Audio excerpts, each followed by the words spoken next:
aprovecho para hacer una pequeña encuesta, porque de los comentarios que han ido saliendo me parece súper interesante los protocolos de cómo actuar en caso de situaciones, ¿no?, conductuales. Entonces, voy a hacer un pequeño paréntesis. Bueno, lo primero, yo soy Raquel, soy trabajadora social de la Asociación Protegerem. Llevo el servicio de información y orientación a familias, entonces tengo esa perspectiva de las padres y madres que vienen a la asociación y nos cuentan pues, diferentes situaciones, ¿no?, tanto de primeras, cuando vienen a asociarse, nos expresan sus necesidades, ¿no?, y qué problemáticas tienen. Y luego aparte pues, colaboro en el programa de inserción laboral, entonces bueno, pues dando las sesiones formativas a grupos de jóvenes autistas y el apoyo en empresa ordinaria o pues, en transporte y demás, ¿vale? Apoyo en contextos naturales. Dicho esto, la encuesta. Levantad la mano, por favor, quienes en sus centros seáis profesionales o familias, ¿vale? Que en el centro educativo tenga un protocolo de intervención en crisis conductuales. ¿Vale? ¿Hay alguno? Vale, perfecto. Bien, bueno, del Departamento de Educación del Sapereable me esperaba que sí, por supuesto. Vale, pocas. ¿Y quiénes habéis tenido, sea vuestro hijo o hija familiar o alumnado de vuestro centro, crisis conductuales en el centro, en algún momento de la vida?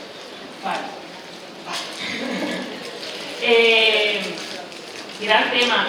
Bueno, ya la normativa no obliga, pero en la práctica, pues, bien tenerlo. Si os sirve un poco como apunte, nosotros desde la asociación, si tenemos, yo sé que los equipos de orientación conocéis perfectamente alumnado con necesidades educativas especiales y, bueno, pues, qué perfil sensorial puedan tener, elementos, o sea, qué herramientas de relajación, ¿no?, para calmar un poco les pueda servir. En una crisis conductual, corregidme si en algún momento diferís de lo que comento, obviamente ya está como muy arriba, entonces lo primero, como decía la compañera, efectivamente es la persona que necesita regularse. Si veis que necesita apoyo, lo que nosotros siempre decimos es reducir el número de personas que están a su alrededor, reducir el número de estímulos sensoriales, visuales, auditivos y demás, y que sí es importante que generéis vuestros propios protocolos, ¿no?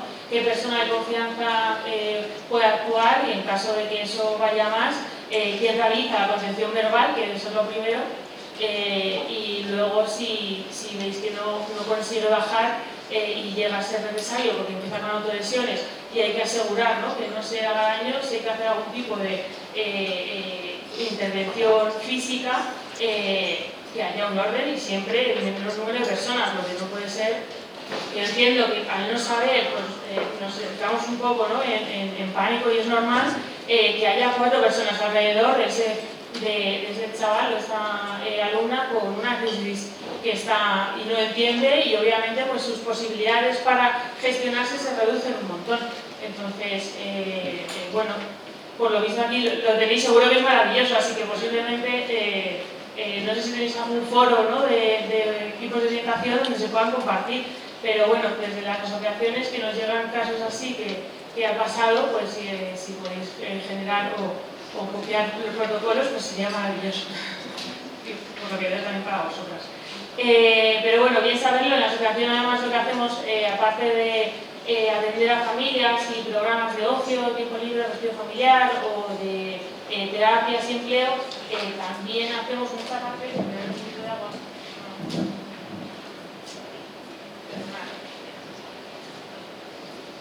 Hacemos mucha parte de reivindicación. Así que estos espacios me vienen genial porque, bueno, como asociación intentamos ser también un apoyo a los centros educativos, que sois un pilar fundamental, un espacio y un entorno en el que pasa muchísima parte de su vida, entonces pues nos viene fenomenal también conocer nuestras necesidades para, pues bueno, complementar todo lo que podamos pedir y reivindicar a quien procede. Dicho esto, bueno, vamos a analizar pertenencia y relaciones sociales en la adolescencia con TEA. La idea que habíamos planteado es que el hilo conductor fuesen esos mitos que están tan extendidos en la población autista. Entonces, a través de esos mitos, poner ejemplos que nos vendría, vamos, de hecho sería genial que compartierais los vuestros, de situaciones un poco que se haya podido dar donde quizás la perspectiva neurotípica nuestra, ¿no? La lectura que hayamos hecho de esas situaciones, luego aplicándole esa perspectiva, conociendo, ¿no?, las características del autismo, pues poniendo frente a frente nos ha dado lugar a comprender quizás o dar otra lectura a lo que haya podido pasar. Entonces, os mostraré también algunos estudios que ha habido y teorías que quizás os puedan resultar interesantes para que, bueno, pues comprendamos quizás más la perspectiva autista. Sí que, sabemos que una cosa es la teoría y hay veces que cuando nos tenemos delante a ese alumno o a ese alumnado TEA, ¿no?, con unas conductas o situaciones que no sabemos cómo actuar, pues la teoría se nos queda un poco como, bueno, ¿y qué hago con la práctica? Hay que dar ese salto, ¿no? Y es fundamental conocerlo. Entonces, quizás creo que a través de ejemplos que podamos compartir aquí, yo os compartiré varios que tenemos de la asociación, pues bueno, nos pueda cambiar un poco, ampliar un poco esa perspectiva, ¿no?, para, con la creatividad que nos pueda dar. A ver. No sé si he sumado algo. Entonces, bueno, la idea es hacer una revisión sobre todo, ¿no?, de esos mitos, esas teorías, esos estudios y muchos ejemplos para pues ampliar esa perspectiva y conocer otras opciones, un poco darle otro sentido. Vamos con... Vale. Primer mito, súper extendido: las personas autistas no quieren socializar y buscan estar solos. Bueno, como han explicado, se ha explicado antes, efectivamente en la infancia la socialización es mucho más sencilla, normalmente no se requiere, bueno, las herramientas que tienen, el apoyo natural de los compañeros es mucho más fácil y entonces hasta que no empiezan a ser más jóvenes, ¿no?, en esa etapa adolescente, donde empiezan a aparecer esas habilidades sociales más complejas, que requieran más herramientas y donde se empieza a dar, pues, esas situaciones más complicadas de socialización. En la asociación os voy a poner 3 ejemplos de situaciones que, cambiando los apoyos que se dieron, se podía haber dado otra situación diferente, ¿vale? La primera, en cuanto a las actividades de ocio. Muchos jóvenes autistas vienen a la asociación, en sus entornos se ven que cada vez están, pues, como decía la compañera, más aislados, han tenido situaciones negativas a nivel social, ya sea por acoso, ya sea porque pues sus amigos han empezado con otros intereses, o ya no toleran, ¿no?, o no llevan bien la forma de socializar que tiene la persona, y entonces acuden a las asociaciones buscando ocio con otras personas autistas, pues porque buscando un poco que tengan posibilidades.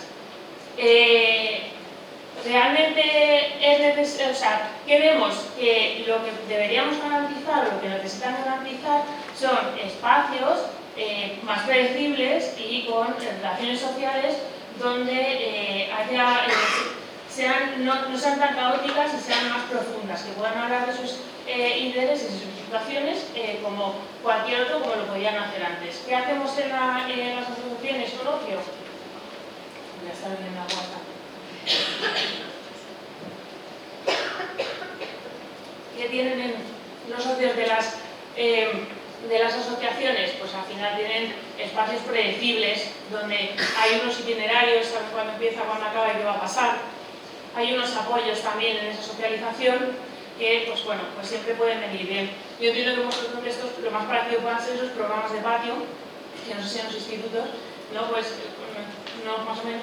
Bueno, pero que seguramente también quizás podamos llevar algo también, ¿no?, a la estructura de los espacios, a las pautas también. Se comentaba antes el alumnado, que lo comentabais antes, el alumnado como apoyo natural. Sí que sería importante que se fomentase esa convivencia. Al final lo decía una madre de nuestra asociación que compartía conmigo las entrevistas hace unos años, la importancia de la participación en todos los contextos de las personas autistas o neurodivergentes.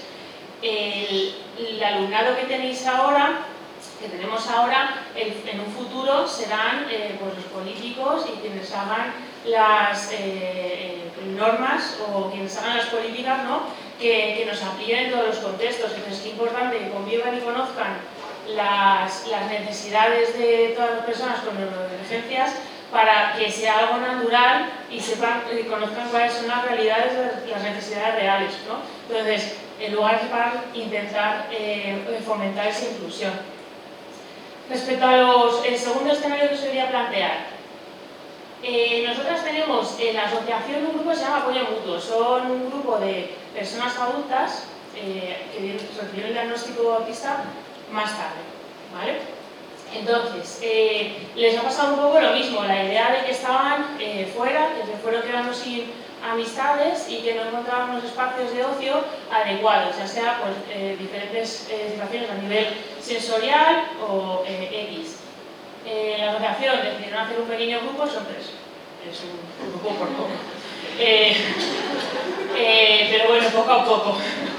Entonces, el ocio, justo hablamos de adaptaciones, el ocio que tenemos no les sirve. ¿Por qué? Porque se ven que van monitores, entonces, bueno, pues lo ven quizás algo más paternalista, nos sienten así y ya está, y no se juzga. Entonces, ¿qué nos pidieron? Pues que creemos un proyecto de ocio para ellos. Al final, analizando sus situaciones, o sea, sus necesidades y sus demandas, lo que vimos es que realmente lo que faltaba aquí era algo que en el autismo pues vemos mucho, la falta de iniciativa. Ellos querían salir, querían compartir, tenían un grupo de WhatsApp para hablar, pero les faltaba ese dame 3 opciones y pues nosotros ya, súper autónomos en cuanto a cogemos las entradas, nos vamos, no van apoyos, o sea, se mueven entre ellos. Entonces simplemente ese proyecto fue hacer un grupo de WhatsApp y de vez en cuando mandarles enlaces de situaciones si en base a sus intereses, ¿no? Que nos habían estado comentando, y ya se apañan. Entonces, pues ahí, perfecto. Y luego el tercero es en un contexto, si lo tiene algo positivo, en un tercer escenario, uno de los chicos que tenemos, que ahora mismo tendrá unos 30 o 31 años, tuvo su primera experiencia profesional laboral, que no salió bien. Uno de los motivos que comentó la empresa después fue que no hacía grupo, porque le proponían siempre, le invitaban a ir a tomar un café o a ir a merendar y siempre decía pues que no. Conozco a ese chico, literal, es uno de los que, bueno, pues él es muy literal. Pues muy probablemente a él lo que recibía era ¿te vienes a tomar un café? Y decía, no, ¿por qué? Porque no voy a tomar un café. A lo mejor no tomo café. ¿Qué pasa? Que nosotras, o sea, en un contexto, en un grupo neurotípico, sabemos que nadie tiene, pues igual nadie se toma café. Y eso por acá o un zumo no me tomo nada. Pero para ese chico es muy literal. Entonces, pues decía siempre que no, porque no se le daba. Entonces, también es un chaval que...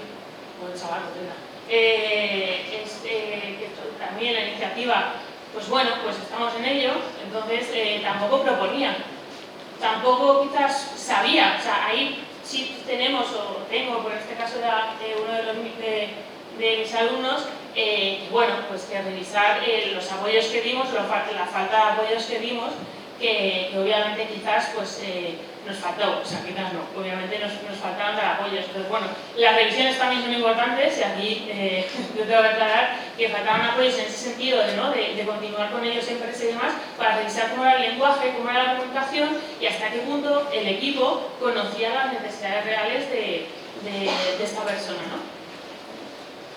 Vale. Voy ya con esto. En cuanto a eso que estoy viendo en pantalla, son 3 criterios.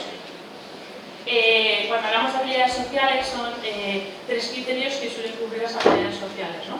Creo que también son 3 criterios que nos ayudan a ver mucho y muy bien la variabilidad a veces, ¿no?, de la aplicación de las habilidades sociales. Ese modo que les pedimos, además, que son tan complejas y que les pedimos a los jóvenes TEA que trabajan desde la infancia, porque es un clásico, es diagnóstico TEA, habilidades reales. O sea, que bueno, que está bien. Lo que pasa es que, claro, vamos a entender la variabilidad junto con las características del autismo generales, ¿no? El consenso social, como el comportamiento es aceptable según el grupo que lo juzga. Otro ejemplo, un joven de la asociación le encantan los trenes, es un crack, es un absoluto crack de los trenes, tiene una cantidad de información importantísima. En el patio, en el recreo, es el pesado, obviamente. Y imaginaos en la adolescencia. O sea, es que no pega, vamos a decirlo así. ¿Qué pasa? Que luego lo que él ha recibido con los trenes a nivel social de sus iguales es negativo, porque es el pesado de los trenes. ¿Qué pasa? Que, bueno, pues por suerte buscaron recursos y hay una asociación de trenes en su ciudad. Ahí no es el pesado, ahí da conferencias. Entonces, bueno, pues habrá que ver. Obviamente, ¿va a necesitar un apoyo para que con sus iguales también modular los contenidos? ¿O cómo gestiona sus intereses? Por supuesto. ¿Y aprender a que los demás también tienen cosas que contarnos? También. Pero bueno, quizás intentar también reducir las experiencias negativas que tienen sobre cosas que en diferentes contextos y modulado, pues puede venir muy bien, realmente. En cuanto a la efectividad, que la conducta es habilidosa cuando te ayuda a conseguir lo que se propone, pues un poco lo mismo. En cuanto a conseguir con los ejemplos. Y esto choca mucho con la idea que tenemos del autismo, ¿no? En cuanto a habilidades comunicativas y demás. En la asociación tenemos varios speakers que amenizan los eventos de una forma maravillosa y contamos con ellos y les sigue apeteciendo hacerlo. Claro, lo que les es ahí que están consiguiendo precisamente, ahora estoy hablando en concreto, que tiene muchísimas ganas de tener su grupo de amigos que sale, que queda con los mismos y le encantaría tener muchísimos más amigos, pero hasta el día de hoy no puede ser así. Y es consciente realmente cuando ha sido rechazado, porque además lo cuenta, va a un grupo de habilidades sociales y lo comenta, y si lo hablas con él y coge un poco de confianza, lo comenta. Entonces, como que lo tiene mucho ahí. ¿Qué pasa? En un evento consigue hacer sentir bien a la gente, se siente bien porque se ve como muy reconocido, ¿no? Porque o sea, tenéis que ver sus monólogos, o sea, están muy bien.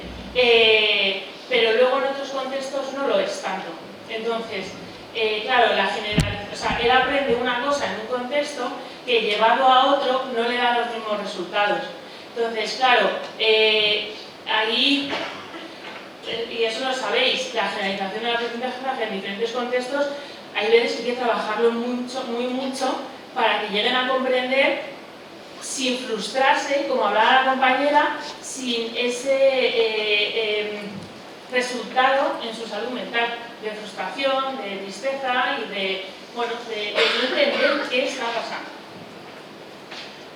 Esto, llevado un poco, yo creo que lo que hablamos un poco de las perspectivas, ¿no?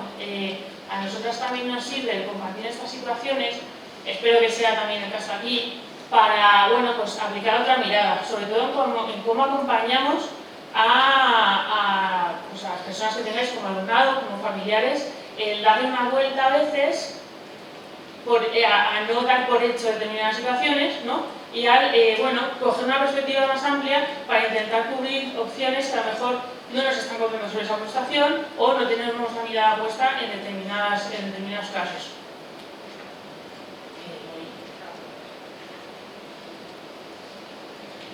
En cuanto al carácter situacional, un mismo comportamiento puede ser adecuado en una situación pero no en otra. Tenemos, un ejemplo rapidísimo porque es un mismo tiempo. Y va un poco al hilo, pero yo tengo ejemplos para animaros a que contéis los vuestros, ¿vale? Tenemos a otro chico de empleo, hace 1000 preguntas. En clase nos viene de lujo porque amplías contenido y el resto del alumnado como que, genera interés, ¿no? Como que despega ese interés y dice, joder, si pregunta tanto, será por algo que esto es interesante. Entonces como que despierta ahí al grupo. ¿Qué pasa? Que justo estamos en un aula, salimos al pasillo, vamos a la aula de espera y sigue haciendo todas esas preguntas. Porque en un momento dado, claro que le hemos dicho que es fantástico, que haga preguntas, ponemos ciertos límites, ¿no? Pero, ¿qué pasa? Que en la sala de espera la gente entra y sale, o sea, no está para entretenerse. Este alumno que hace, obviamente, pues se está interesado, pero porque lo hace es genuino, su interés. pues nos pasa un poco lo mismo, tenemos que ajustar esos apoyos y trabajar mucho, pues bueno, aquí sí, aquí no, y que poquito a poco pues vaya calando. Que a veces hay que repetirlo muchas veces o trabajarlo de una forma muy concreta o de forma visual, ya cada uno pues tendrá sus herramientas, pues sí, importante, pero bueno, sobre todo creo que también toca mucha paciencia a veces, ¿no? Y creatividad, porque bueno, en cuanto a cómo ejercemos ese acompañamiento para los chicos. Hablamos antes de habilidades sociales, estábamos hablando de habilidades sociales.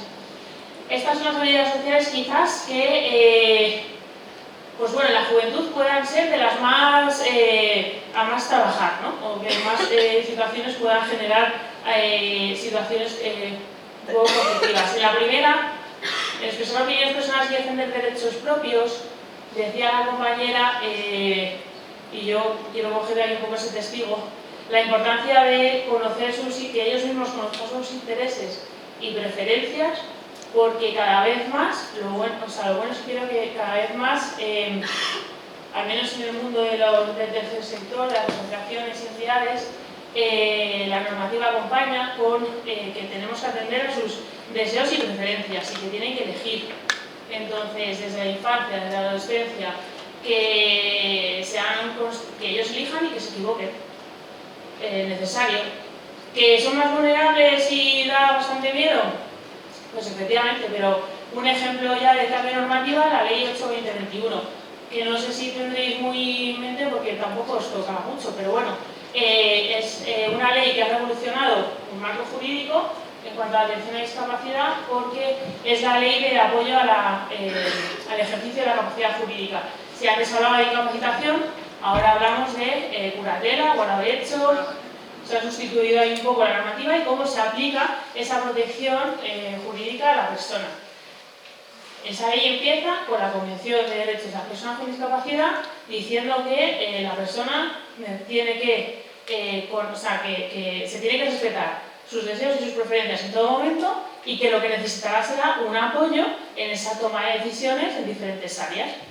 Esto es mucho más largo, pero bueno, sí que al final lo que nos viene a decir es que eso tenemos que ir haciéndolo extensible ya en todas las áreas y los escenarios de la persona, y que bueno, va a traer, yo creo que cola, porque bueno, entendemos que es difícil tanto para familias como para profesionales, pero sí vemos que quizás hay todavía como mucho, o vemos, ¿no?, que tenemos que reflexionar sobre qué prácticas más o menos paternalistas o maternalistas estamos llevando a cabo, que luego a los chicos cuando van creciendo les va afectando en cuanto a decidir que realmente sí quieren y que realmente no quieren y defenderse en una conversación al uso. O sea, al final tomando decisiones estamos todo el día, entonces bueno, hacerlos partícipes. En cuanto a disculparse, aquí voy a utilizar un ejemplo que me comentabas.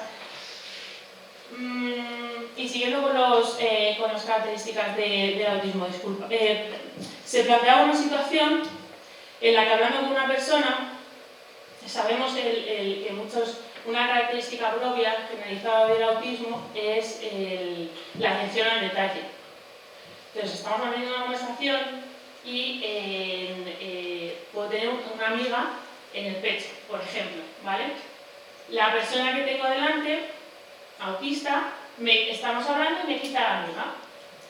Plantear la situación desde mi perspectiva neurotípica es, me toca el pecho para quitar una amiga. ¿Qué podemos plantear? Los nervios que acompañan. ¿Qué podemos plantear desde la perspectiva autista? Esa atención al detalle. ¿Es una situación de conflicto? Por supuesto vamos a hablarlo con la persona, pero no tiene por qué serlo. ¿Por qué? Porque él estaba atendiendo a la amiga, no a la zona donde estaba la amiga, ¿vale? Entonces, habrá que hablarlo con la persona, por supuesto. ¿Tiene por qué ser una situación de conflicto? No, porque no había una intencionalidad, ¿no? Sí que, bueno, pues hay que trabajarlo para que atienda quizás, ¿no?, un poco a otros aspectos, pero en ese caso no había mayor problema, se habla con él y ya está. En cuanto a pedir y dar ayuda, situaciones que, pongamos por ejemplo, lo mismo, una persona muy literal, está en clase y que se da, y está salado. Está el compañero, o sea, está el chico en clase en un examen y dice el profe, en cuanto reparta las hojas no se habla, silencio absoluto. Reparte las hojas y el compañero le pide un boli. Entonces, ¿qué pasa? Que a mí, ¿qué norma me han dado? Que no se habla. Entonces, no, ¿soy un mal compañero porque no le he dado el boli y no le he mirado? No, pero el compañero sí se llevó esa situación.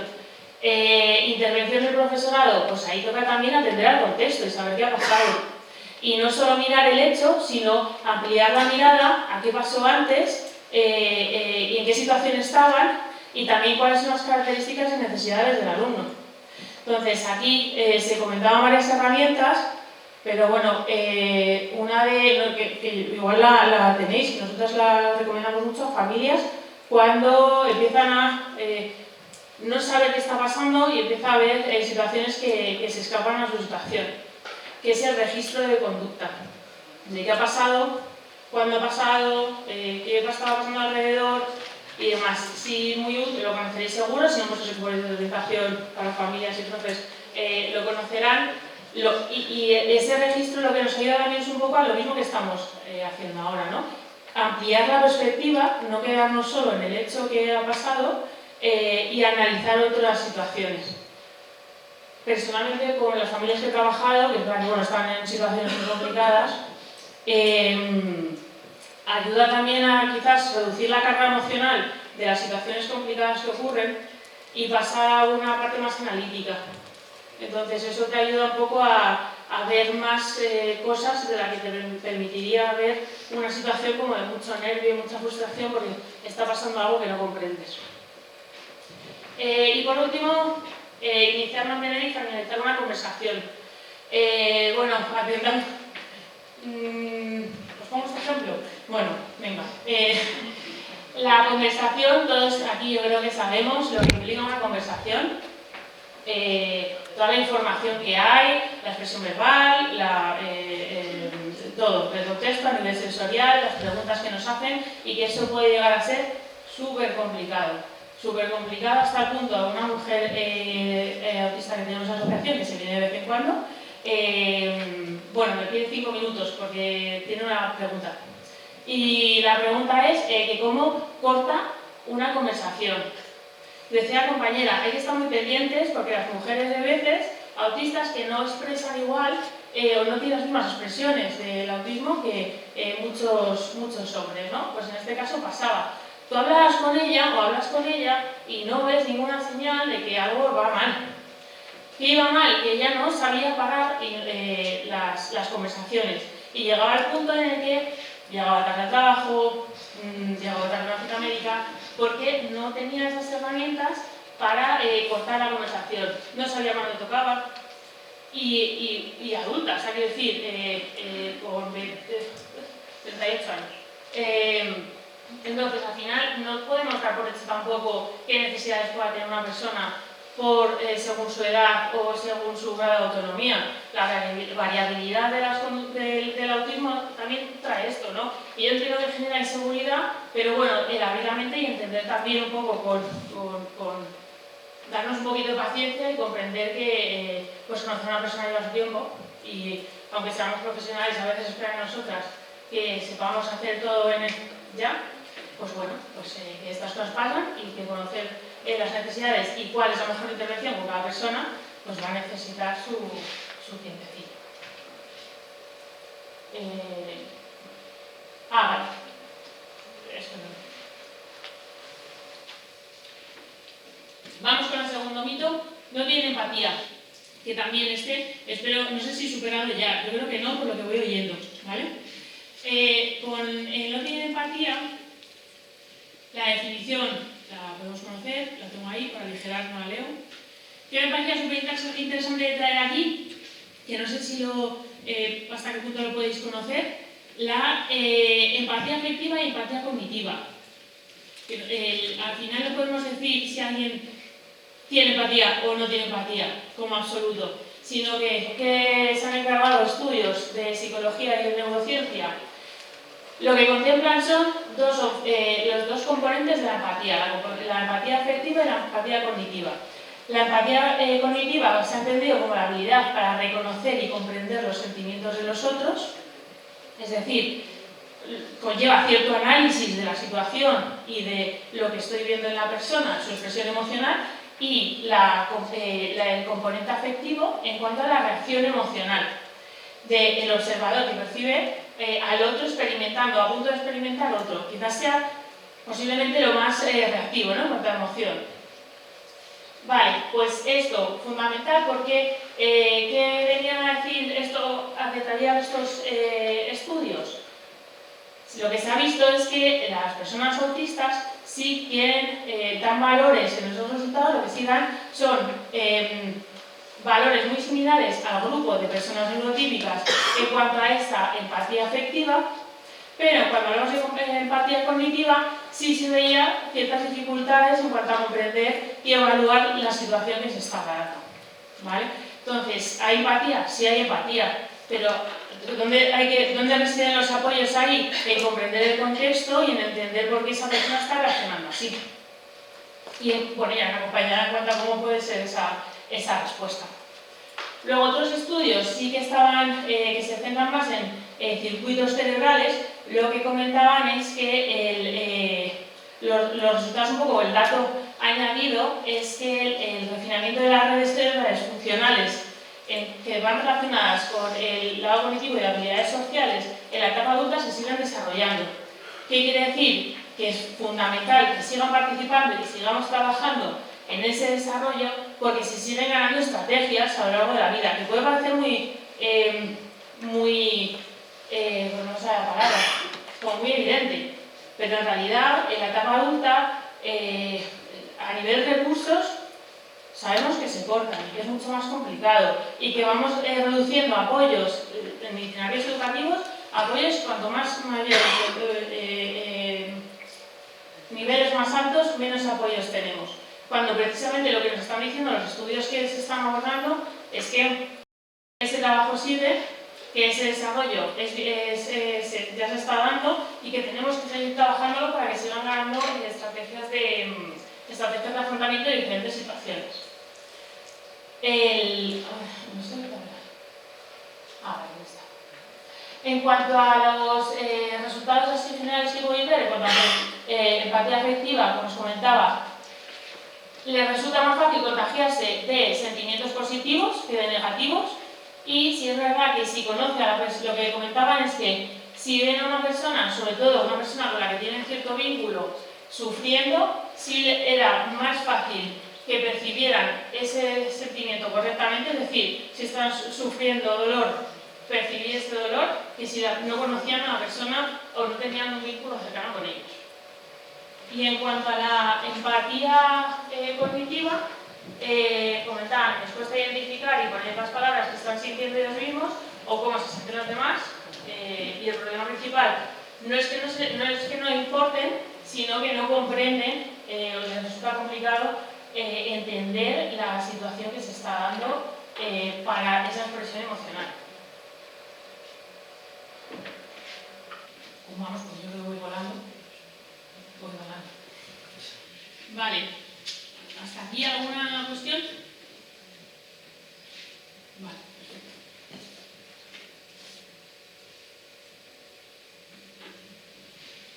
En cuanto al último mito, están en su mundo, no miran a los ojos y no prestan atención. Lo de la mirada ya lo ha salido antes. No sé en vuestras aulas. A nosotras sí nos consta que, bueno, cada vez menos yo creo que se intenta, ¿no?, el tema de la mirada y fijar la mirada, pero sí están en su mundo, no participan, no quieren participar, entonces, bueno, pues tampoco les molesto o no sé por qué se aíslan. Aquí encontramos dos teorías, bueno, una, yo voy a hablaros de la teoría del mudo cortical, que no sé si conocéis, parte de la teoría de la coherencia central, que seguro que conocéis, sobre esa atención al detalle, ¿no? Y esa dificultad para que esa atención al detalle nos permita conocer el contexto o analizar el contexto. Entonces, como hablábamos con el ejemplo antes, ¿no? de la persona con la palomita o la amiga. Entonces, vamos a partiendo de la teoría de la coherencia central, lo que comenta es la teoría del embudo cortical, que ahora me parecía interesante traeros. Esta, de hecho, explica muy bien, o nos sirve para explicar las adaptaciones que luego vienen muy bien en el aula. Sacando todos los sentidos que tiene el ser humano, partimos de que en el autismo se da la hipersensibilidad y la hiposensibilidad, que ya ha salido antes el perfil sensorial. ¿Por qué nos va a dar tanta información? Porque al final el perfil sensorial lo que nos está diciendo es algo que no podemos negar al alumnado, ni a ninguna persona que tenga, ¿no? esa variabilidad en cuanto a la información. La idea del embudo, que se ha movido, pero bueno, la idea es que esto fuese un embudo, es que las personas neurotípicas, si jerarquizamos cuáles son, cómo regulamos y jerarquizamos la información que nos llega a través de cada sentido. ¿Qué puede pasar en población, en el colectivo autista? Que no haya esa jerarquización. Entonces, no haya un control sobre qué sentido tengo que filtrar o priorizar, ¿vale? Entonces es fácil que me lleguen todos a la vez y de ahí me abrumo. De ahí crisis, por ejemplo, no puedo me está molestando el bullicio, no lo puedo controlar y como no lo puedo controlar, pierdo el control sobre el resto de sentidos. Entonces es fácil que me sature muchísimo y o entre en crisis o necesite irme a casa a dormir por completo, ¿vale? ¿Por qué decía antes que esto explica muy bien la necesidad de las adaptaciones? Porque una adaptación está para ayudar en esto. Si un alumno necesita, vamos al típico, ¿no? A los cascos, para reducir o controlar todo el sonido que me está entrando, no es que no quiera atender o vaya a aprovechar a poner música, sino que realmente necesita tener cierta forma de regulación, pero no una regulación como una respuesta a algo que ya me está molestando, sino hay veces también la prevención, la misma prevención.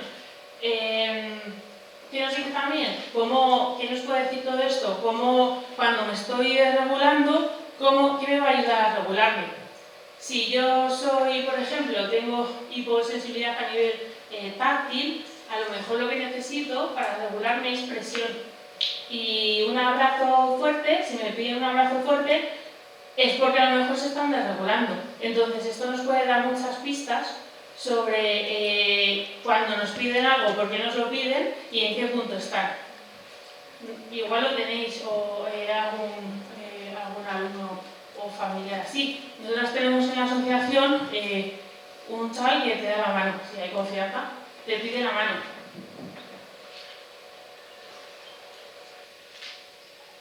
Y cuando te pide la mano, pues te vas preparando, porque está muy bien, o sea, no te lo dice, él comunica perfectamente, reconoce sus sentidos, pero hay veces que él prefiere ir a dar la mano. Esas son estrategias, al final, perfectamente válidas, que tenemos que permitir, no todo tiene por qué ser una comunicación verbal, también hay pistas que nos podemos pasar, de hecho, los unos a los otros. O sea, el equipo de orientación seguramente os comente sobre cómo es fulanita, cómo es fulanito. Pues es que eso no son chorradas, porque al final es fundamental que si alguien necesita, pues ahí hay muchas cosas, ¿no? En la caja de la calma hay unas cosas fantásticas, pero si necesitas estar con una pelota y está así, aunque haga ruido, pues tenemos que ver, pero a lo mejor tanto el aula como el profesorado necesitará comprender que es que habrá que enterrar o dejar de escuchar ese sonido porque es necesario para que la persona no suba, no incremente. Entonces, y lo mismo para cuando empieza a regularse, el saber cómo se regula para o bien dárselo o si nos lo piden o negárselo. Porque esto, bueno, ya lo sabemos, no se niega, sino se da alternativa, ¿no? Pues esto iría un poco pues, en la misma línea, ¿vale? He volado porque pensaba que iba a tardar bastante más, así que como todavía nos queda, no sé si alguien he ido muy rápido, algo nos ha entendido. Sonia, tú que eres mi... de situaciones así, alguna que hayáis tenido en clase de que no se haya entendido o incluso al contrario, que haya pasado y que luego hablándolo con el equipo de orientación o vosotras mismas haciendo en casa os hayáis visto, ¿no? que efectivamente había algo por lo que contabais y le habéis dado una vuelta. ¿Ha pasado? ¿No? ¿Está bien? No está bien. Vamos a ver. A ver si me sé explicar un poco. A ver, nosotros a veces desde los recursos educativos, cuando vemos que van a subir a determinadas etapas y ya no vamos a estar, intentamos recurrir a asociaciones, ¿vale? Un poco para que sigan recibiendo ese acompañamiento en las etapas que todavía les quedan y según las necesidades que vayan a tener. Mi pregunta es, ¿dais recursos independientemente que solo sea para una persona una necesidad muy concreta y muy individual? ¿Cómo que se llaman recursos? Quiero decir, entiendo que hay terapias, pero gente que no pueda económicamente acompañar en esa parte más personal, una terapia más sistémica, más continuada, el intentar recurrir a una asociación que perfile un poco los servicios que da, o sea, no cuando habéis dicho, hay 3 adultos y el grupo se hace para 3. Entonces entiendo que para algún alumno en concreto, para algún compañero en concreto que necesite una forma que a lo mejor no se ajuste a un ocio, porque todavía no estoy preparado para un ocio, pero necesitar algún tipo de apoyo, solamente con pagar esa cuota de ser perteneciente a la asociación se podría intentar ajustar. A ver, sí, nosotras al final lo que intentamos es llegar a cubrir todas las necesidades posibles. De aquella manera a veces, pero es la situación que tenemos en las asociaciones. La realidad es que también nos faltan muchos recursos, hay mucha rotación de profesionales fundamentales como son los asistentes personales porque las condiciones laborales tampoco acompañan y las asociaciones tampoco podemos garantizar mejoras. Entonces, nosotras en la asociación sí, o sea, al final como asociación de familias no es una asociación profesionalizada, estamos profesionales, pero un poco la filosofía que siempre nos han inculcado es, bueno, el intentarlo. Lo vamos a intentar, igual que hacemos en el grupo, como dices, en la medida de lo posible sí, pero no podemos, o sea, un apoyo, por ejemplo, no lo damos gratis, pero tampoco es viable para una asociación, ¿no? Entonces, lo que intento con las familias que vienen a las asociaciones, que cada vez son más, es ajustar sus necesidades a lo que le podemos y sus demandas a lo que le podemos aportar desde la asociación.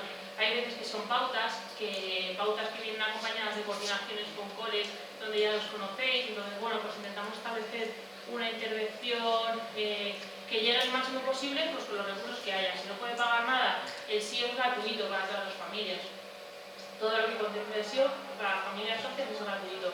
Y eso a veces conlleva pues, que pues, se les pueda dar pautas, se les pueda estar acompañando brevemente, ¿no?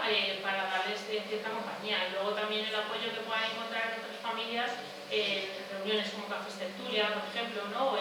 o en formaciones que demos. Entonces, bueno, lo intentamos, pero tampoco podemos garantizar mucho apoyo. Lo que nos viene muy bien son las coordinaciones con los coles. Que ahí... Protege tampoco. Protege. A ver si carga y en el logo aparece. Que nos viene... vale, ahí viene. O sea, nosotros sí que... O sea, os animo también a que contéis con las asociaciones en las que suelen estar también el alumnado, ¿no? Para, bueno, servicios complementarios o externos, porque, bueno, la falta de recursos es innegable tanto en el ámbito educativo como en las asociaciones. Y lo que, no sé si es a vuestra percepción, pero la mía, que llevo varios casos, no sé si puedo apagar esto, llevo varios casos de conflictos conflictos en el cole por falta de recursos es que el conflicto no se quede en el cole. El cole y la familia, pues, o sea, nosotros de la asociación lo que intentamos es que la familia no perciba el cole como un problema, porque al contrario, debería ser la solución de su trabajo en equipo. Antes lo comentabais, ¿no? La comunicación familia-colegio. La falta de recursos no viene del cole normalmente y no viene tampoco de la familia, sino pues, bueno, de un sistema que tampoco nos ayuda y no cubre. Entonces, bueno, ha ido es un argumento que piensa en no sé si detrás tenías... Sí, yo, bueno, por comentar un poco un caso que, claro, a ver, yo tengo algo de formación en autismo en lo básico, yo soy orientadora en secundaria, y ahora mismo tengo el caso de un chico que está en primero de la ESO y sobre la primera detección de autismo yo no le habían detectado hasta ahora, cosa que me sorprende, me llama poderosamente la atención porque es bastante evidente. Y a mí me resulta difícil entender cuáles son los disparadores, sobre todo a nivel sensorial, aunque me puedo hacer una idea, ¿no? Pero el problema que tengo es que esta familia está completamente desaparecida, es una familia que prácticamente pues, tiene conductas de cierta negligencia hacia sus hijos, ya no por una negación y el duelo que supone un diagnóstico, sino de base. Y entonces esta familia no me da ninguna información y de hecho muchas veces creo que no me la quiere dar. Y luego el chico pues no entendemos, evidentemente yo creo que está como muy afectado por lo que ha sido el cambio de primaria a secundaria. En primaria yo creo que les pasa más desapercibido. Y ahora mismo pues es una alumna ausentista. Y claro, yo creo que está tiene un nivel de desbordamiento muy grande. Pero no sé hasta qué punto es el ruido, hasta qué punto es los compañeros, no sé, porque cuando hablo con él habla, pero es como cero capaz de transmitir cierta información como muy básica, ¿no? Sí que sé que, por ejemplo, le raya muchísimo todo el tema de las obsesiones porque sabe que en casa hace cosas que no son normales, que es todo el tema de los rituales, de hacer cosas de determinadas maneras y eso tú cuando hablas con él, pues sí que alguna cosa te describe y sabe y es muy consciente que en el centro no lo puede hacer, que eso supongo que es un nivel de agobio pues, también muy considerable. Pero claro, es difícil. Luego no está yendo a ningún recurso porque le acabo de detectar yo necesidades educativas asociadas a TEA, que también estamos en un momento muy incipiente, pero claro, a nivel de intervención, servicios sociales en la zona está completamente desaparecido porque está completamente sobrecargado, no nos aceptan derivaciones. Entonces, claro, la situación es... Lo primero, aquí ya se aceptan también ideas de compañeras, diría lo primero asegurar un espacio de la calma para cuando sature y con una persona que pueda convertirse en su imagino, su persona de referencia de confianza con la que luego pues, acudir. Y nosotros a veces y en familias también mucho aprendizaje ha venido por ensayo de error y analizar el contexto. Entonces, ¿cuándo ha salido? ¿Por qué se ha saturado? ¿Qué estaba pasando? ¿No? Lo que ayudamos antes a esa tabla de registro de conducta. ¿Qué estaba pasando en el contexto? ¿Quiénes sabían? Y hay veces que esa tabla lo que te permite es que al registro número 20, volvemos un poco a esa paciente, es una frustración, al registro número 20 empiezas a ver una pauta común. Y la pauta común es, pues a lo mejor que era primera hora de la mañana, o que había mucho ruido, o que ha pasado algo concreto. Entonces, sin información externa y sin posibilidad, porque tampoco te compete hacer un perfil sensorial, te diría eso, el registro y el analizar. Y si podéis, que no me extraña que tengáis tiempo para esto, pero si puedes hablar también con el docentes que estén con él y que intenten observar de alguna forma y analizar esas observaciones, pues que a raíz de ahí que vayas cogiendo pistas. Si él mismo no es una fuente, ¿no?, de detección de es que esto lo molesta, es que esto ha pasado, sí, no sé si te... Sí, es que el problema que tenemos es que no entra la búsqueda. Entonces, tú dices ya un registro. Vale, bueno, comentabas, ¿no?, lo de las últimas. servicios sociales que no aceptan. Es que ya. Estamos a ver si solucionamos algo, pero es que llevo desde Navidades intentando ayudar. ¿Es menor? Sí. Sí, de hecho está primero de la ESO, o sea, hace 2 años. Hombre, pero ¿y el sectismo? Claro, el protocolo lo vamos a activar ahora. Pues cuanto antes. Sobre todo también por vosotros a nivel cole, que hay veces que no es ninguna amenaza, no es nada, si se está dando un hecho, pues hay veces que efectivamente hay que no gusta, pero sí hay que comunicar. No, claro, sí, eso yo lo he tenido claro, lo que pasa es que no lo he activado antes porque he pensado, este niño que está sin diagnosticar, que no sabemos lo que está pasando, vamos a ir antes por eso, en el cobardes que hay, porque está faltando, vamos a poner las medidas, una vez que se han puesto las medidas, se está subiendo muy fuerte. Un poco más de... Claro. A lo mejor le puedes poner en contacto con el cole, ver que cómo era ese niño, porque nos evaluó. Nosotros somos del equipo específico de alteraciones graves del desarrollo y cada vez nos encontramos más niños en la etapa de secundaria, muchas niñas que luego empiezas, el otro día por ejemplo fui a un cole, una niña de sexto, y le dije a la directora, ¿puede venir alguien de infantil? Dice, no, no hay nadie, pero estará de primero de primaria. Y me decía la profe de primero de primaria, la verdad es que no se relacionaba mucho, siempre estaba muy solita, pero bueno, como sabía leer y escribir, o sea, pasa muchas veces que niños que tienen un nivel curricular adecuado, y no olvidemos que hay que evaluar por competencias y no por contenidos como se hace, es decir, en lengua, si te sabes el sujeto y el predicado ya se aprueba lengua, no, no tiene competencia lingüística. Entonces, si empezamos a hablar por competencias, muchos de los niños probablemente sean acnes. Entonces, nos miramos muchas veces el no, es que saca buenas notas y ya está. No molesta. Le gustaban mucho los unicornios, pero bueno, no molesta. Entonces, muchas veces vemos eso. Entonces, por eso a lo mejor es interesante hablar con el cole y ver por qué Es que tiene un informe psicopedagógico del cole donde concluyen disgrafía. O sea, yo, sin faltar a respeto a nadie, yo no sé si la orientada que evaluó tenía discapacidad visual, porque era muy evidente. Claro, lo que pasa es que sí que es verdad que nosotros nos encontramos que vamos a muchos centros que muchas veces incluso orientación no sabe lo que es un TEA y un TEA únicamente es un niño que aletea. Entonces, claro, quiero decir que al final... Pues, sí, la falta de conocimiento es todavía... las demandas que se hacen, que son muchas, y el problema que está detrás es esa familia. O sea, cuando nosotros llegamos, la familia a lo mejor ha firmado la autorización hace 2 años antes que el orientado se ha ido a otro destino, que no sé qué. Entonces, nos encontramos mucho con esa realidad. Vale, entonces, ¿qué es lo que...? Sí, si nos encontramos un poco la misma realidad, el tema está que hay veces que confrontar la falta de conocimiento no se recibe bien. Claro, lo que pasa es que es verdad que cuando llega un caso a orientación, ya tiene que estar el niño pues muy mal, porque primero van los que llevan malas notas.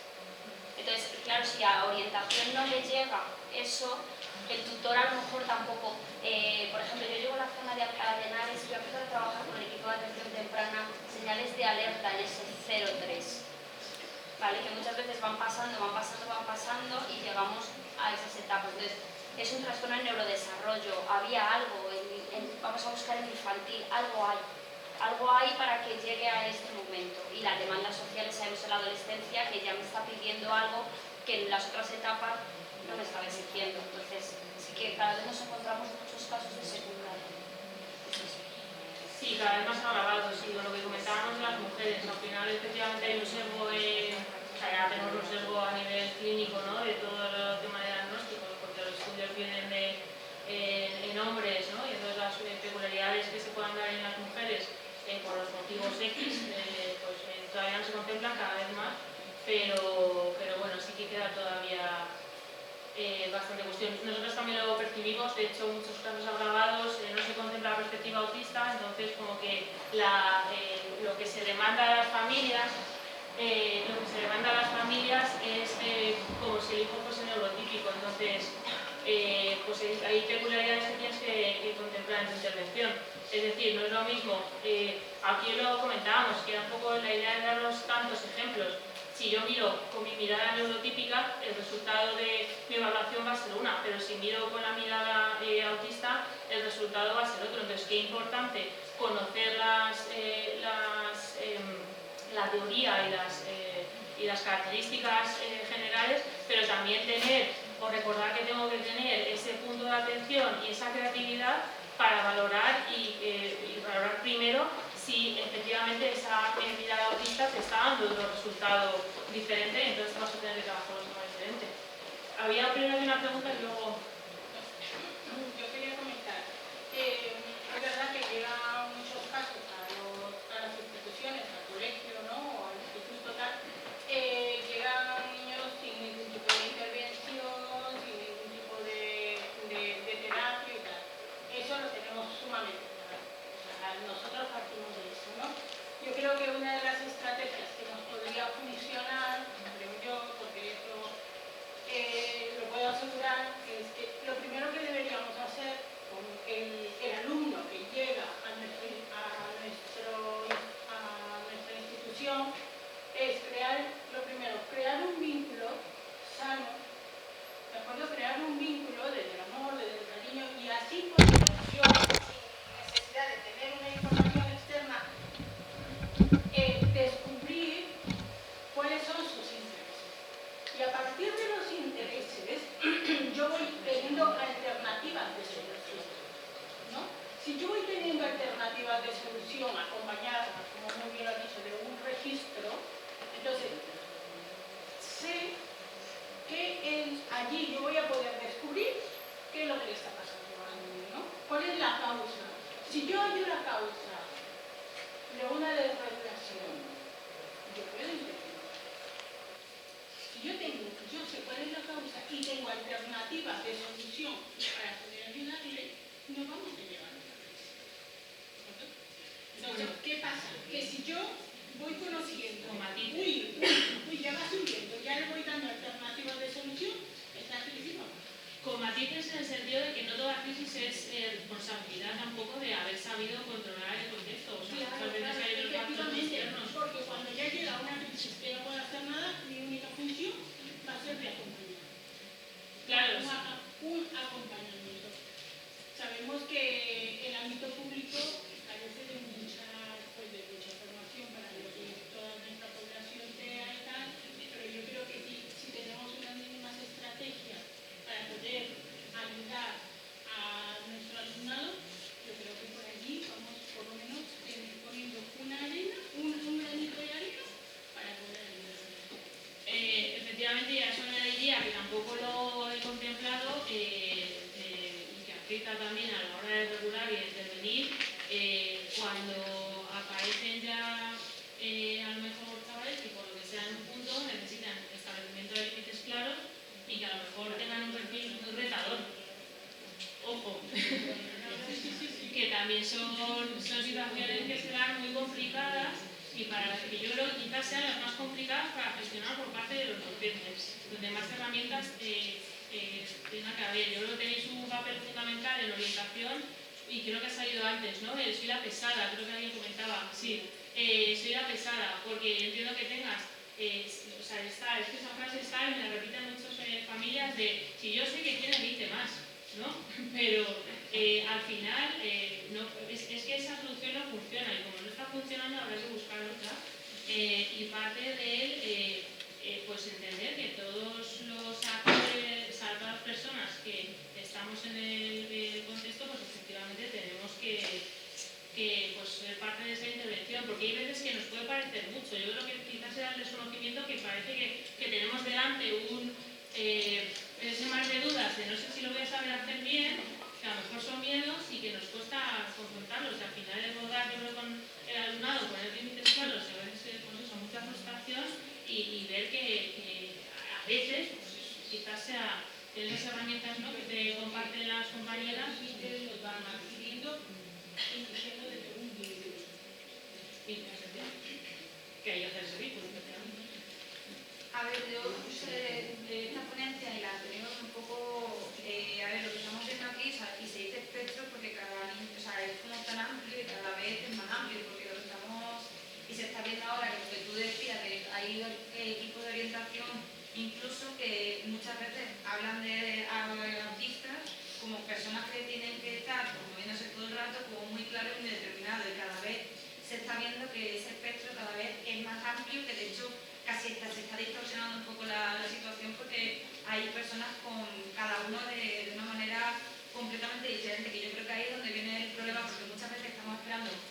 fórmulas mágicas, tanto las familias como los profesores, que no existen porque, claro, depende de cada individuo y de cada situación. Entonces, yo creo que muchas veces los problemas que estamos teniendo, tanto docentes como familias, a la hora de gestionar las situaciones, es que muchas veces esa desregulación ni siquiera somos conscientes, ni el alumno o la persona, porque ya hay adultos y demás, no van a mostrar ningún tipo de situación porque están enmascarando en muchas ocasiones. Entonces, al final, gestionar, podemos encontrar lo que llegamos hasta un punto límite donde ya no vamos a poder acompañarlo por mucho vínculo que haya, o vamos a saber en qué posición se encuentra por mucho vínculo que haya, precisamente por la complejidad de cada persona y por la complejidad del espectro y de que no todos tienen el mismo patrón. Entonces yo creo que ahí es donde tenemos muchas veces esos problemas, tanto en los centros como en las familias, de saber gestionar, de intentar buscar la fórmula mágica, que es muy complicado porque cada persona es completamente distinta. Entonces yo creo que ahí es donde estamos teniendo siempre esas dificultades y donde incluso para las propias personas neurotípicas les es más complicado entender desde el espejo de la visión que vamos llevando, ¿no? Entonces yo creo que ahí es donde viene el problema, que ni siquiera muchas de las personas que convivimos ni con nosotros mismos o con otros o con los alumnos, lo que sea, somos capaces de gestionarlo como para que encima del entorno neurotípico, que ahí yo creo que se habla mucho de qué hacer, pero creo que la conciencia y trabajar y demás cada vez más importante en ese sentido. Totalmente, al final tantos perfiles como personas autistas hay, es tal cual. Sí que yo creo que cada vez nos damos cuenta que los tres niveles en los que el DSM-5 que cataloga o divide un poco son más a nivel orientativo, porque nos hagamos una idea, pero hay que atender a cada caso concreto y obviamente hay una parte que bueno, cada uno tenemos que hacer nuestro trabajo, que es formarnos y adquirir habilidades. Luego hay otra parte que efectivamente es mucho de generar ese vínculo que se genera poco a poco y que hay una parte que tampoco podemos controlarlo todo. La mujer autista que os comentaba antes de las conversaciones, ¿no? Que no sabía cómo pararlas, lleva en la asociación 1 año y medio. A mí pues me está contando ahora, yo soy como su persona de referencia, conmigo, bueno, pues así ha surgido. Y en 1 año y medio me está contando cosas que a lo mejor le molestan o que necesita que cambiemos, que no me contaba desde el principio. O bien porque ella ya se siente cómoda para decirlo, o bien porque ha aprendido a identificarlo, o por varias razones. Entonces, pero bueno, que sí en la medida de lo posible, pues tenemos que hacer todo lo que estáis haciendo aquí, ¿no? Que es mantener esa curiosidad y ese intento de... O sea, pero coincido totalmente contigo que al final, bueno, pues hay que formarse en autismo, pero sobre todo hay que conocer a mi hijo, mi hija, el alumno o alumna X y poquito a poco pues ir sabiendo qué es lo que necesita y cómo se lo podemos dar de la mejor manera posible.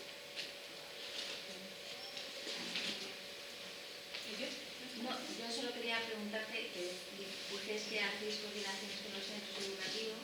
Sí. ¿En qué consisten esas coordinaciones? O sea, ¿son telefónicas para compartir buenas prácticas de cosas que os han funcionado? ¿O vais a los centros? Bueno. Como coordinación pura y dura es coordinación de casos. Vamos a los centros a hacer formaciones, sensibilización a nivel general, que lo hace una compañera, y luego las coordinaciones, lo que son coordinaciones de casos concretos, ya suelen ser cuando ya está pasando algo muy incómodo o problemático, que está dando problemas. Entonces ahí nos adaptamos, con tal de hacerlas, videollamadas, teléfono, presencial, nos movemos, lo que haga falta para que podamos hacer esa coordinación.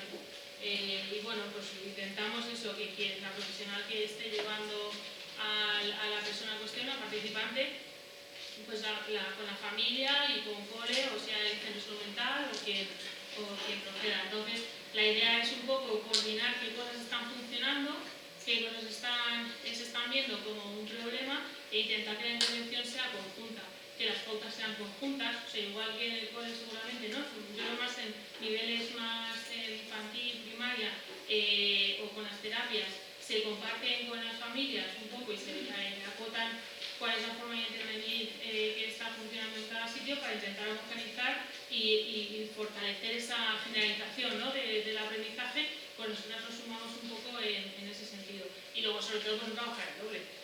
Porque hay veces que el cole esté buscando un montón de que nosotras ya conocemos. formaciones son talleres para el aula o para los profesionales? Para ambos, bien para profesorado o bien para alumnado, y se van adaptando en función de a quién están dirigidas. Vale. Entonces hablan normalmente pues, a nivel general pues, cuáles son las características del autismo y bueno, pues qué pautas de adaptaciones suelen ser las generales. Ahí ya la coordinadora pues, es pedirle un poco, pero bueno, al final trabajamos como entendemos que hay que trabajar con el colectivo, que es de forma súper flexible e individualizada. Porque pues ojalá pues algo que sea una vez, pero sí, atender un poco en ese sentido. Pues nada, si no hay ninguna... Quiero preguntarte algo, pero bueno, igual sí me lo preguntarán. ¿Qué pasa con la educación sexual y el autismo? Porque claro, eso es como... Bueno, para empezar es un melón en sí mismo, porque la educación sexual brilla por su ausencia. Pero además creo que el autismo, yo creo que a mí por ejemplo me surgen muchas dudas de cómo se relacionan, sobre todo un adolescente, porque un adulto, o sea, como no intervengo con adultos, pues tampoco es como mi foco de curiosidad, ¿no? Pero un adolescente con autismo, claro, eso como... Será o cada vez vemos más que el colectivo autista es precisamente un colectivo que cada vez más personas forman parte del colectivo LGTBI, que se identifican en algunas de sus letras. Sí que es un tema yo creo que creciente, que cada vez se va viendo más, súper olvidado, igual que la educación en derechos. Entonces, lo que habemos, no sé si desde los centros, nosotras desde el tercer sector, lo que se va percibiendo es que cada vez más se va llevando a cabo un enfoque basado en derechos y en esa individualización, ¿no? Atender, como os decía antes, a sus deseos y preferencias. Eso pasa por enfocarnos muchísimo en sexualidad, porque todos, lo que comentaba la compañera antes de factores de riesgo, ¿no? Que hacen a una población más vulnerable, precisamente la falta de, por ejemplo, que ahora lo oído, esa falta de relaciones sociales satisfechas llevan a buscarlas en otra parte y muchas veces esa parte son redes sociales, pantallas, chats de estos, no me sale el nombre, pero yo toda la semana hablando del que me han estado comentando, el chat este que blogs, algo de, bueno, no, pero que buscando precisamente esas relaciones sociales, ese interés en su... Y a partir de ahí es donde vienen muchas prácticas que estamos detectando en torno a la sexualidad, unas prácticas que pueden ser muy problemáticas. Entonces, falta formación y falta darles ese espacio, porque al final o sea, el interés está ahí y es para buscar, ¿no? Desarrollarlo. Entonces, o darse un poco, nos contamos con herramientas, pero bueno, sí que nosotros todavía estamos un poco verdes, pero sí vamos poquito a poco, porque lo que nos estamos encontrando es que efectivamente cada vez más adolescentes pues van aprendiendo y van aprendiendo de internet. Y sabemos lo que es aprender de internet, porque es un mundo que hay que regular de alguna manera para coger información de verdad coherente. Pero bueno, no sé si esto pasará pues a lo mejor por hilarlos con asociaciones que trabajen, no forman parte del colectivo y que tengan mucha más formación, ¿no? Ya no solo en cuanto a orientaciones y demás, sino también pues lo que es el deseo, pasa también por las familias, explicarla en la intimidad, el respetar, ¿no? Que si yo cierro la puerta o dónde me puedo tocar, dónde no, y demás. Bueno, ahí hay temas, pero sí, yo creo que es innegable que al final nos guste más o menos, nos pillen bien preparadas, hay que desarrollarlo más, pero lo veo un poco verde todavía, desde mi perspectiva, igual una compañera. Pero sí, al menos una asociación y lo que hemos hablado del equipo. Pues bueno, si os parece, yo finalizo aquí. Muchas gracias por la paciencia con mis nervios y lo que he volado con el contenido. Esto era súper esquemático, tengo algo con las referencias y demás, como la compañera también os va a pasar su presentación, yo os pasaré la que viene con las referencias a los estudios, a las teorías y demás. Pues bueno, pues si alguna os interesa, pues que veáis autoras, autores y demás. Y que muchísimas gracias por vuestra atención, participación y que vayan muy bien las jornadas y gracias por contar con la